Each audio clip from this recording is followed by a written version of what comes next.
Alison Burchell, this summer we had a new action plan in sport when UNESCO had their big meeting in Kazan in Russia, and there was actually agreed a so-called action plan. How much can international policy papers or action plans do when it comes to change sport at a local level? Well, I think the first point is that governments act on policies. Governments by definition are driven by policies, and policies often lead to legislation.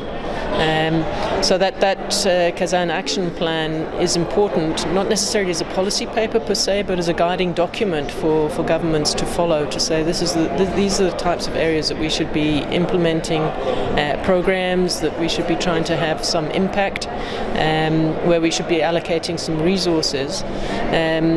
But for government, it's also important to recognise that we're not the technical experts in terms of sport. We are there to facilitate a framework within which, in this instance, sports can be implemented. So it's important then, in that context, to ensure that the organisations at a grassroots level are capacitated and able, as a result, to implement programs which are going to have the impact that we want to have at the end of the day. Are there any points in the action plan from Kazan that you think are in particular relevant for you to take back home and implement maybe?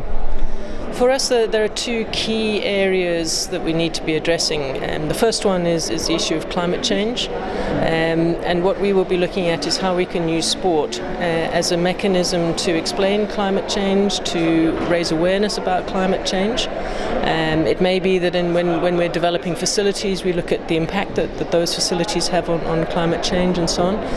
Our young people are saying we can see climate change happening. You know, that field there where we used to play rugby or football, we have to time it now in terms of when the tide is out.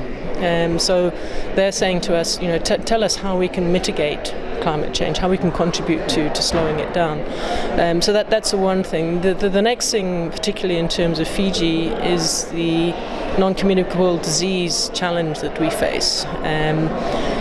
A significant number of our population die prematurely because of NCD-related issues. So that means that we need to be working much more closely with our Ministry of Health and the plethora of organisations that we have, whether they're NGOs or the sports federations, to try and put the two-pronged approach in terms of having a healthy diet and having a healthy activity programme.